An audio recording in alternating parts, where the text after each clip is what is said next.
Assalamu alaikum. This is Muatasim Billah. Before you again, I hope you are well today. I'm fine today. Welcome to Basic English Center BD channel. আশা করি তোমরা ভালো আছো। আলহামদুলিল্লাহ আমিও ভালো আছি। আজকের আমাদের বিষয় টেন্সের দ্বিতীয় part, the classification of tense. আমরা আজকের ক্লাসের মাধ্যমে টেন্সের শ্রেণীবিভাগ সম্পর্কে ডিটেলস জানব এবং এই বিষয়টি জানা আবশ্যক। আশা করি ক্লাসটি শেষ পর্যন্ত তোমরা থাকবে এবং এই ক্লাসের মাধ্যমে টেন্সের শ্রেণীবিভাগ সম্পর্কে ডিটেলস জানা হয়ে যাবে। চলো ক্লাসটি শুরু করা যাক।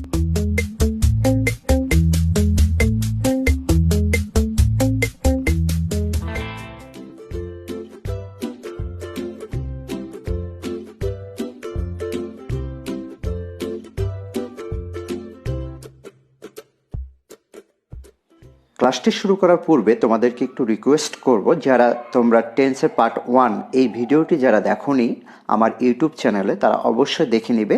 সেখানে আমি টেন্সের ডেফিনেশন নিয়ে আলোচনা করেছি এবং কিভাবে তুমি একটা টেন্স সহজে রিকগনাইজ করতে পারবে বাংলা ও ইংলিশে, তার ডিটেলস আলোচনা করেছি। কিন্তু আজকের ক্লাসটি হচ্ছে ক্লাসিফিকেশন অফ টেন্স। আমি তোমাদের জন্য হোয়াইট বোর্ডে ক্লাসিফিকেশন অফ টেন্স এর বিস্তারিত বিষয়, যেটা আজকের ক্লাস, এই বিষয়ে লিখে রেখেছি।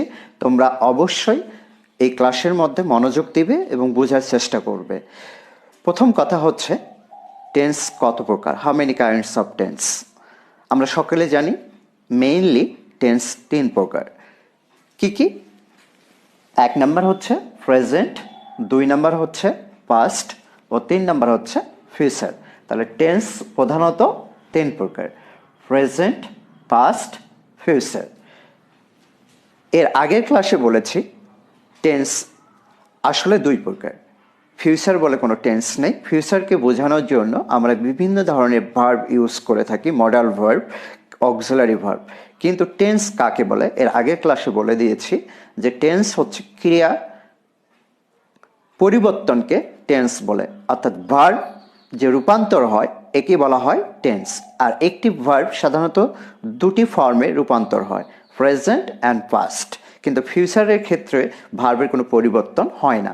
ফিউচার বোঝানোর জন্য আমরা সাধারণত শ্যাল, উইল অথবা should, must, have to, has to এগুলো দিয়েও কিন্তু ফিউচার টাইম আমরা বোঝাতে পারি। কিন্তু মেইনলি ফিউচার বলে কোনো টেন্স নেই, কিন্তু ফিউচার বোঝানোর জন্য বিভিন্ন ধরনের ভার্ব আমরা ইউজ করি।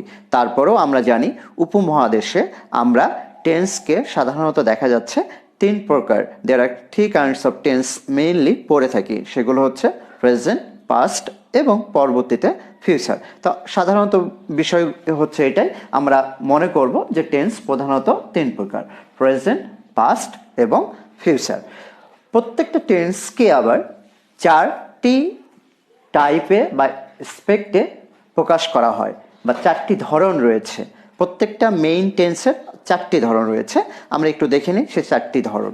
প্রথম এ, যেটা লেখা আছে ইনডিফিনিট অর সিম্পল। তাহলে দেখা যাচ্ছে এখানে আমরা ইনডিফিনিটটাকে সিম্পল বলেও আখ্যায়িত করতে পারি। এই জিনিসটা খুব মেইন।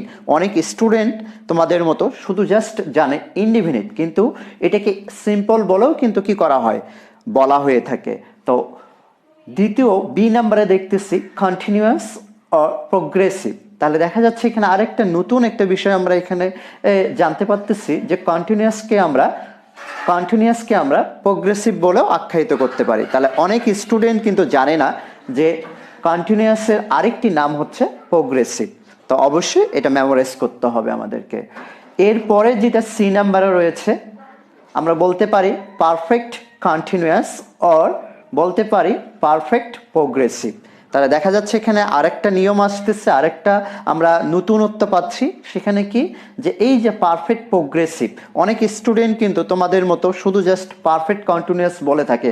তাদেরকে যদি বলা হয় পারফেক্ট প্রোগ্রেসিভ অথবা সিম্পল অথবা প্রোগ্রেসিভ, তারা কিন্তু এই বিষয়গুলো জানে না। তো অবশ্যই আমরা এই টেন্স সম্পর্কে এই ক্লাসিফিকেশনটা এই জন্য আলোচনা করতেছি যাতে বিষয়গুলো খুব ক্লিয়ার হয় তোমাদের।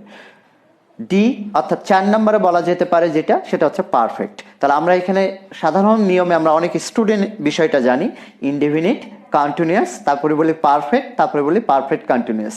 কিন্তু এগুলো আরেকটা নাম আছে। ইনডিফিনিটকে আমরা বলতে পারি সিম্পল, কন্টিনিউয়াসকে বলতে পারি প্রোগ্রেসিভ, এবং আমরা পারফেক্ট কন্টিনিউয়াসকে বলতে পারি পারফেক্ট প্রোগ্রেসিভ। আবার পারফেক্ট বলেই একটা টেন্স রয়েছে বা ধরন রয়েছে বা স্পেক্ট রয়েছে, টাইপ রয়েছে। তা আমরা সাধারণত আমাদের প্রত্যেকটা মেইন টেন্সের 4টি ধরন রয়েছে। এগুলোর বিপরীত বা সমার্থক শব্দ আমরা প্রকাশ করলাম, বিপরীত না, আমরা সমার্থক শব্দ এখানে ইউজ করলাম। এই সমার্থক শব্দগুলো একটু মেমোরাইজ করতে হবে। ইনডিফিনিটের পরিবর্তে আমরা বলতেছি সিম্পল, কন্টিনিউয়াসের পরিবর্তে বলতে পারতেছি আমরা প্রোগ্রেসিভ, এবং আমরা পারফেক্ট কন্টিনিউয়াসকে বলতে পারতেছি পারফেক্ট প্রোগ্রেসিভ। আর পারফেক্টটা তো জানাই আছে। তাহলে আমরা আজকে এভাবে এই বিষয়গুলো অবশ্যই মেমোরাইজ করতে হবে, কারণ অনেক সময় অনেক টিচার বা অনেক সময় অনেক বিষয়ে গুগলে সার্চ করলে বলা হয় সিম্পল প্রেজেন্ট, তখন আমরা বুঝতে পারি না। বলা হতে পারে প্রেজেন্ট প্রোগ্রেসিভ, প্রেজেন্ট প্রোগ্রেসিভ, তখন কিন্তু বুঝতে পারবো না। তো অবশ্যই এটা মেমোরাইজ করবে তো। ওকে, তাহলে আমরা কি জানলাম? যে এখানে জানলাম যে প্রধান টেন্স হচ্ছে 3টি, প্রেজেন্ট, পাস্ট ও ফিউচার।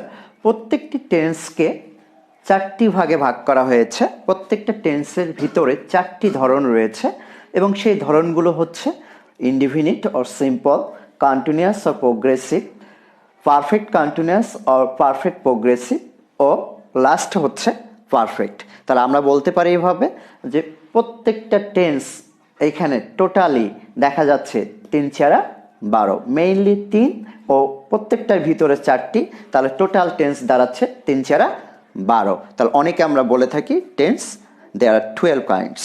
আশা করি তোমরা সকলে বুঝতে পারবে। এবার আসো আমরা প্রথমটি ধরি, প্রেজেন্ট। তাহলে প্রেজেন্টে যে 4টি হবে টেন্স, আমরা কিভাবে এটা বলতে পারি, কিভাবে মেমোরাইজ করতে পারি, এবং এর সম্পর্কে একটু ছোট্ট করে বিবরণ দিব। তাহলে প্রথম টেন্সটা দাঁড়াবে প্রেজেন্টের প্রেজেন্ট ইনডিফিনিট টেন্স, অথবা দাঁড়াবে প্রেজেন্ট সিম্পল টেন্স, অথবা এটা বলতে পারি সিম্পল প্রেজেন্ট টেন্স। আমরা ম্যাক্সিমাম স্টুডেন্ট তোমরা জানো যেটা, সেটা হচ্ছে প্রেজেন্ট ইনডিফিনিট টেন্স। কিন্তু অনেক স্টুডেন্ট কিন্তু তারা জানে না যে প্রেজেন্ট সিম্পল টেন্স হচ্ছে প্রেজেন্ট ইনডিফিনিট টেন্স, অথবা এটাকে আরেকটা নামে বলা যেতে পারে সিম্পল প্রেজেন্ট টেন্স। তাহলে আজকে আমরা এটা জেনে নিলাম।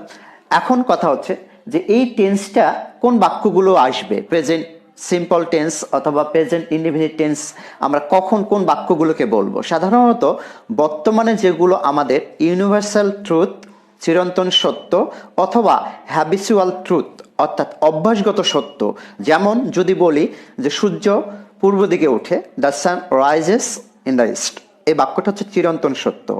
হানি ইজ সুইট, মধু মিষ্টি, তাহলে এটা চিরন্তন সত্য এবং এটা একটা ইউনিভার্সাল ট্রুথ। আবার যদি বলি যে আই ইট রাইস, আমি ভাত খাই, এটা হচ্ছে আমার অভ্যাস। আই প্লে ক্রিকেট, আমি ক্রিকেট খেলি, এটা হচ্ছে আমার অভ্যাস। অভ্যাস ও সত্য, চিরন্তন সত্য, এই বাক্যগুলো প্রেজেন্ট সিম্পল টেন্স বলতে পারি, প্রেজেন্ট ইনডিফিনিট টেন্স আরেকটা বলতে পারি, এটাকে একই নামে বলা যেতে পারে সিম্পল প্রেজেন্ট টেন্স। আশা করি তোমরা বুঝতে পারতেছো। আমরা এবারে দেখি প্রেজেন্টের আরেকটি টেন্স, প্রেজেন্ট কন্টিনিউয়াস টেন্স, অথবা বলতে পারি কি বলতে পারি এটাকে প্রেজেন্ট প্রোগ্রেসিভ টেন্স। তাহলে দেখা যাচ্ছে প্রেজেন্ট ইনডিফিনিট টেন্স যেমন আমরা আগে জানতাম, এখন কিন্তু অনেক স্টুডেন্ট জানে প্রেজেন্ট কন্টিনিউয়াস টেন্স, আবার অনেক স্টুডেন্টে জানে না প্রেজেন্ট প্রোগ্রেসিভ টেন্স। মানে প্রেজেন্ট কন্টিনিউয়াস টেন্সটাকেই বলা হচ্ছে প্রেজেন্ট প্রোগ্রেসিভ টেন্স। প্রোগ্রেসিভ মানে কি অগ্রসর হচ্ছে, কন্টিনিউয়াস মানে কি কাজটা চলতেছে, তা বর্তমানে কোনো কাজ চলতেছে এরকম অর্থে প্রকাশ করতে যে বাক্যটা হয়, এই বাক্যটার টেন্সটার নাম হচ্ছে প্রেজেন্ট কন্টিনিউয়াস টেন্স, অথবা কি বলতে পারি আমরা এটাকে, আমরা বলতে পারি এটা প্রেজেন্ট প্রোগ্রেসিভ টেন্স। তা আমরা অবশ্যই এটা মুখস্থ করব, তোমরা অবশ্যই মুখস্থ করবা যে প্রেজেন্ট কন্টিনিউয়াস টেন্সের সঙ্গে সঙ্গে যেন এটাকে বলা যেতে পারে প্রেজেন্ট প্রোগ্রেসিভ টেন্স। যেমন উদাহরণ দিচ্ছি, I am speaking English, I am speaking English, you are watching my channel, you are watching my channel. এখানে প্রেজেন্ট প্রোগ্রেসিভ টেন্সটাকে ইউজ করার জন্য আমরা ম্যাক্সিমাম সাবজেক্টের পরে অক্সিলারি ভার্ব হিসাবে বি ভার্ব, অ্যামিজার এবং ভার্বের সঙ্গে কি করি আইএনজি। ফলে যদি তোমার সামনে দেখো একটা পাখি উড়ে যাচ্ছে, তাহলে বলতে হবে the bird is flying, the bird is flying. কোনো একটা ছেলে দৌড়াচ্ছে, তাহলে তুমি বলতে পারো দ্য বয় ইজ রানিং। এই বিষয় নিয়ে আমরা পরবর্তী ক্লাসে ডিটেলস আলোচনা করব, কিভাবে আমরা কনসিয়াস ব্রেনে টেন্স রিকগনাইজ বা টেন্সটাকে আমরা মেমোরাইজ করতে পারি সাবকনসিয়াস ব্রেনে। কখনোই আমরা গ্রামার দিয়ে কখনো এই আমাদের এই চ্যানেলে আমরা কখনো গ্রামারটাকে মেইনলি ভাবে দেখব না, আমরা সাবকনসিয়াস ব্রেনে আমরা এটাকে অ্যাকুইজিশন করার চেষ্টা করব আমাদের ইংলিশটাকে। তো আশা করি আমরা এখন থেকে একটু মেমোরাইজ করব, সেটা হচ্ছে যে ক্লাসিফিকেশন অফ টেন্সের প্রেজেন্ট কন্টিনিউয়াস টেন্স, এটাকে আমরা আরেকটি নামে বলতে পারি প্রেজেন্ট প্রোগ্রেসিভ টেন্স। এবার আমরা দেখি 3 নম্বরে আমরা প্রেজেন্টের 3 নম্বর টেন্সটা দাঁড়াবে প্রেজেন্ট পারফেক্ট কন্টিনিউয়াস টেন্স, অথবা কি বলতে পারি প্রেজেন্ট পারফেক্ট প্রোগ্রেসিভ টেন্স। তাহলে এখানে আমরা আরেকটা নাম পাচ্ছি পারফেক্ট প্রোগ্রেসিভ, পারফেক্ট প্রোগ্রেসিভ। তাহলে প্রেজেন্ট পারফেক্ট প্রোগ্রেসিভ টেন্স অথবা বলতে পারি প্রেজেন্ট পারফেক্ট কন্টিনিউয়াস টেন্স। আমরা ম্যাক্সিমাম স্টুডেন্ট এটা আমরা জানি প্রেজেন্ট পারফেক্ট কন্টিনিউয়াস টেন্স, কিন্তু এটাকে আরেকটা নামে বলা যেতে পারে প্রেজেন্ট পারফেক্ট প্রোগ্রেসিভ টেন্স। এই টেন্সটাও কন্টিনিউয়াস প্রোগ্রেসিভ, তবে কি পারফেক্ট বলতে এটাকে এখানে একটা কি সময় থাকে যে কাজটা শুরু হচ্ছে চলতেছে, কিন্তু কখন থেকে শুরু হচ্ছে এটার একটা উল্লেখ থাকবে। যেমন আমি 1 ঘন্টা ধরে পড়াচ্ছি, আই অ্যাম টিচিং বলা যাবে না, তাহলে বলতে হবে এখানে অ্যামিজেন না, এই ক্ষেত্রে আসবে হ্যাভ বিন, হ্যাজ বিন, এরপর ভার্বের সঙ্গে ING. I have been teaching for 1 hour. অথবা যদি বলা হয় যে 3 ঘন্টা ধরে বৃষ্টি হচ্ছে, it has been raining for 3 hours. তাহলে এইরকম যে কখনো কোনো বাক্যে যদি দেখা যায় প্রেজেন্টে কোনো একটা কাজ চলতেছে, তবে তার পূর্বে একটা সময় উল্লেখ করা হচ্ছে, তাহলে সেই বাক্যটাকে বলা যেতে পারে প্রেজেন্ট পারফেক্ট কন্টিনিউয়াস টেন্স, অথবা কি বলতে পারি আমরা প্রেজেন্ট পারফেক্ট প্রোগ্রেসিভ টেন্স। আশা করি ক্লিয়ার। আমরা এবার লাস্ট প্রেজেন্টের আমাদের লাস্ট যে টেন্স, এই টেন্সটার নাম হচ্ছে present perfect tense, present perfect tense. তাহলে দেখা যাচ্ছে আমাদের প্রেজেন্ট পারফেক্ট টেন্স কি ধরনের, যে একটু আগে কাজটা সমাপ্ত হয়েছে কিন্তু বাট তার ফলাফল বা তার রেস্টটা এখনো আছে। যেমন আমি যদি বলি আমি ইংরাজি লিখেছি, কাজটা আমার শেষ হয়ে গেছে, I have written English, I have written English. আমি ভাত খেয়েছি, বর্তমানে একটু আগে কাজটা করে ফেলেছি, তাহলে বলতে পারি আই হ্যাভ ইটেন রাইস। আশা করি এই বিষয়গুলো পরবর্তী ভিডিওগুলোতে আরও ডিটেলস আলোচনা করা হবে টেন্সকে নিয়ে। আশা করি আজকের ক্লাসে তোমাদেরকে বোঝানো হচ্ছে তোমরা কিভাবে এই ক্লাসিফিকেশন অফ টেন্সে কিভাবে প্রেজেন্টের 4টা টেন্স তুমি বলবে। তো এখানে একটা পরিবর্তন দেখতে পাচ্ছি বা একটা নতুনত্ব পাচ্ছি, তোমরা যারা জানো না, তা হচ্ছে কি সিম্পল, অর্থাৎ ইনডিফিনিট টেন্সটাকে বলতেছি আমরা সিম্পল, কন্টিনিউয়াস টেন্সটাকে বলতেছি প্রোগ্রেসিভ, ও পারফেক্ট কন্টিনিউয়াস টেন্সটাকে বলতেছি আমরা পারফেক্ট প্রোগ্রেসিভ। এবারে আসো আমরা পাস্টটাকে নিয়ে আলোচনা করি। পাস্ট, তাহলে মেইনলি টেন্স 3 প্রকার, প্রেজেন্ট, পাস্ট ও ফিউচার। এবার আমরা আলোচনা করব পাস্ট। তাহলে পাস্টের ক্ষেত্রে কয়টি থাকবে? 4টি। তাহলে পাস্টের টেন্স হবে কয়টি? 4টি। কি কি আমরা একটু আলোচনা করি। পাস্ট ইনডিফিনিট টেন্স, অথবা এটাকে বলতে পারি পাস্ট সিম্পল টেন্স অথবা সিম্পল পাস্ট টেন্স। তাহলে অনেক স্টুডেন্ট জানে পাস্ট ইনডিফিনিট টেন্স, কিন্তু অনেক স্টুডেন্ট আবার জানে না, সেটা কি জানে না, পাস্ট সিম্পল টেন্স বা সিম্পল পাস্ট টেন্স। আমরা অবশ্যই এখন থেকে কেউ যদি বলে সিম্পল পাস্ট টেন্স কি, ওই পাস্ট ইনডিফিনিট টেন্সটাকে বোঝানো হচ্ছে। তাহলে এই জিনিসটা কি, পাস্ট মানে কোনো একটা কাজ অতীতে হয়ে গেছে, অতীতে হয়ে গেছে এরকম বোঝাতে আমরা পাস্ট ইনডিফিনিট টেন্স বা পাস্ট সিম্পল টেন্স বলে থাকি। যেমন আমি যদি বলি আমি গতকাল এসেছিলাম, আমি গতকাল এসেছিলাম, তাহলে ভার্বের পাস্ট ফর্ম হচ্ছে কাম থেকে কেম, তাহলে বলতে পারে আই কেম ইয়েস্টারডে। অথবা এরকম করে বলতে পারি যে গতকাল আমি লিখেছিলাম, গতকাল একটি চিঠি লিখেছিলাম, আই রোট এ লেটার ইয়েস্টারডে। তাহলে রোট হচ্ছে রাইটের পাস্ট ফর্ম। তাহলে কোনো ভার্বের প্রেজেন্ট ফর্ম থেকে পাস্ট ফর্ম, এই যে ভার্বের পরিবর্তন হয়ে যাচ্ছে, এর নামই হচ্ছে টেন্স। এর আগের টেন্সের পার্ট 1-এ আমি এটা আলোচনা করেছি, ভার্বের পরিবর্তন, কাম থেকে কেম, রাইট থেকে রোট, টেক থেকে took, I took a pen, I took a pen, I bought a pen yesterday. তাহলে এই যে took, bought, came, ate, I ate rice, I ate rice yesterday. তাহলে অ্যাট, তাহলে ভার্বের পাস্ট ফর্মগুলো যখন ইউজ হবে তখন ওটাকে বলা যেতে পারে ভার্বের 2 নম্বর ফর্ম, অর্থাৎ সাবজেক্টের পরে ভার্বের 2 নম্বর ফর্ম পাস্ট ফর্ম। তখন আমরা বলতে পারি বাক্যটা কোন টেন্স হচ্ছে, পাস্টের 4টির মধ্যে পাস্ট সিম্পল টেন্স অথবা বলতে পারি পাস্ট ইনডিফিনিট টেন্স। আমরা এবারে পাস্টের 2 নম্বর টেন্সটা নিয়ে আলোচনা করি, পাস্ট কন্টিনিউয়াস টেন্স অথবা এটাকে আমরা বলতে পারি পাস্ট প্রোগ্রেসিভ টেন্স। অর্থাৎ পাস্ট মানে কি, অতীতে কোনো কাজ প্রোগ্রেসিভ বা কন্টিনিউয়াস চলতেছিল এরকম বুঝাইলে ওটাকে বলা হচ্ছে পাস্ট কন্টিনিউয়াস টেন্স অথবা পাস্ট প্রোগ্রেসিভ টেন্স। কিভাবে আমরা এভাবে বলতে পারি দ্য বয় ওয়াজ রানিং। আমরা প্রেজেন্ট কন্টিনিউয়াস বা প্রেজেন্ট প্রোগ্রেসিভ টেন্সে আমরা বি ভার্বটাকে যেমন ইউজ করেছিলাম অ্যামিজের, তাহলে অ্যামিজারের পাস্ট ফর্ম হচ্ছে ওয়াজ ওয়ার, এরপরে ভার্বের সঙ্গে কি করব আমরা আইএনজি। তাহলে দেখা যাচ্ছে পাস্ট প্রোগ্রেসিভ টেন্স যখন আমরা ইউজ করব তখন বলতে পারি এভাবে subject plus was were plus ভার্বের সঙ্গে আইএনজি। ফলে দ্য বয় ওয়াজ রানিং, বালকটি দৌড়াইতেছিল।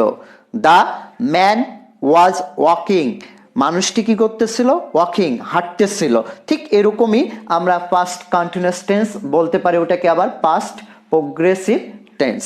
আমরা আরেকটু ডিটেলস দেখি, পরের টেন্সটার নাম হচ্ছে পাস্ট পারফেক্ট কন্টিনিউয়াস টেন্স অথবা বলতে পারি পাস্ট পারফেক্ট প্রোগ্রেসিভ টেন্স। অর্থাৎ অতীতে কোনো কাজ একটা সময় ধরে চলতেছিল, একটা নির্দিষ্ট সময় ধরে চলতেছিল এরকম যদি বোঝায় তাহলে বাক্যটাকে বলবো আমরা পাস্ট পারফেক্ট কন্টিনিউয়াস টেন্স অথবা বলতে পারি past perfect progressive tense. Past perfect progressive tense যেমন যদি বলা হয় 3 ঘন্টা ধরে বৃষ্টি হচ্ছিল, 3 ঘন্টা ধরে বৃষ্টি হচ্ছিল। It had been raining for 3 hours. ঠিক এরকমই বলতে পারি he had been reading for 1 hour. He had been reading for 1 hour, সে 1 ঘন্টা ধরে পড়তেছিল। অতীতে কোনো কাজ সময় ধরে হচ্ছিল, চলতেছিল, কন্টিনিউয়াস অথবা প্রোগ্রেসিভ হচ্ছিল এরকম বুঝাইলে আমরা পাস্ট পারফেক্ট কন্টিনিউয়াস অথবা বলতে পারি পাস্ট পারফেক্ট প্রোগ্রেসিভ টেন্স। আমরা দেখি লাস্ট যেটা ফিউচার, লাস্টে যেটা পাস্টের 4 নম্বর টেন্সটা যেটা হবে সেটা হবে কি past perfect tense. Past perfect tense আমরা বলতে পারি পাস্ট পারফেক্ট টেন্সের ক্ষেত্রে যেটা অতীতে হয়ে গেছে এটাকে সাধারণত আমরা পাস্ট পারফেক্ট টেন্সটা স্পিকিং স্কিলে বেশিরভাগ ব্যবহার করি না। সাধারণত দেখা যায় এই পাস্ট পারফেক্ট টেন্সটাকে স্পিকিং স্কিলে পাস্ট ইনডিফিনিট বা পাস্ট সিম্পল টেন্সে ব্যবহার করে থাকি। যেমন কেউ যদি বলে I had eaten rice, I had eaten rice, তাহলে দেখা যাবে এই ক্ষেত্রে এটা না বলে অনেকেই আমরা বলে থাকি I ate rice, I ate rice. তাহলে দেখা যাচ্ছে পাস্ট পারফেক্ট টেন্সটাকে অনেক সময় অনেক স্পিকাররা এটাকে পাস্ট পারফেক্ট টেন্সে না বলে পাস্ট ইনডিফিনিট টেন্স বা পাস্ট সিম্পল টেন্স, ভার্বটাকে ভার্ব টু এ রূপান্তর করে পাস্ট সিম্পল টেন্স বলে থাকি। তবে পাস্ট পারফেক্ট টেন্স করতে গেলে সাবজেক্টের পরে হ্যাড লাগবে এবং ভার্ব 3, ভার্বের 3 নম্বর ফর্ম অর্থাৎ পাস্ট পার্টিসিপল ফর্ম বসবে। I had eaten rice, I had eaten rice. ঠিক এরকম করে আমরা আজকে এখানে জেনে নিলাম, তোমরা বুঝতে পেরেছো। অবশ্যই পাস্টের 4টা টেন্স রয়েছে, আমরা একটু দেখি, বলে থাকি, একটু মুখস্থ করি, বলি এবং মুখস্থ করি। পাস্ট সিম্পল টেন্স অথবা পাস্ট ইনডিফিনিট টেন্স অথবা সিম্পল পাস্ট টেন্স। আবার বলতে পারি পাস্ট কন্টিনিউয়াস টেন্স অথবা বলতে পারি পাস্ট প্রোগ্রেসিভ টেন্স। আমরা এরপরে বলতে পারি পাস্ট পারফেক্ট কন্টিনিউয়াস টেন্স অথবা বলতে পারি past perfect progressive tense. Last বলতে পারি 4 নম্বরে পাস্ট পারফেক্ট টেন্স। আশা করি বিষয়গুলো তোমরা বুঝতে পেরেছো, অবশ্যই মুখস্থ করো। এবার আসো আমরা আমাদের মেইন টেন্স 3টি, প্রেজেন্ট, পাস্ট ও ফিউচার। এবার আমরা ফিউচার টেন্স নিয়ে দেখব। ফিউচারের ক্ষেত্রেও তাই, যেমন প্রেজেন্ট ও পাস্টে যেমন 4টি ধরন হয়েছে ঠিক সেইরূপভাবে ফিউচারের 4টি ধরন হবে। সেগুলো কি কি? ফিউচার ইনডিফিনিট টেন্স অথবা ফিউচার সিম্পল টেন্স অথবা বলতে পারি সিম্পল ফিউচার টেন্স। তাহলে সিম্পল ফিউচার টেন্স বা future indefinite tense, future indefinite টেন্সটা আমরা জেনে থাকি, বলে থাকি, মুখস্থ করে থাকি। অনেক স্টুডেন্ট বোঝে না সিম্পল ফিউচার টেন্স অথবা ফিউচার সিম্পল টেন্সটা কি। তো অতএব এই ক্ষেত্রে অবশ্যই এটা মেমোরাইজ করতে হবে। আমরা সাধারণত ভবিষ্যৎকে বোঝানোর জন্য যখন আমরা কোনো কাজ প্ল্যানিং করি, কোনো একটা পরিকল্পনা নেই, তখন ওটাকেই বলা হচ্ছে ফিউচার ইনডিফিনিট টেন্স বা ফিউচার সিম্পল টেন্স। এই ক্ষেত্রে শ্যাল উইল ইউজ হয় ম্যাক্সিমাম সাধারণত। আই উইল গো, আমি যাব। আর শ্যাল উইল একটা মডাল ভার্ব, কিন্তু ফিউচারকে বোঝানোর জন্য শুধু শ্যাল উইলেই ব্যবহার হয় না। আমরা এই ক্ষেত্রে বলতে পারি আই মাস্ট গো, অথবা আই ক্যান গো, বা আই হ্যাভ টু গো।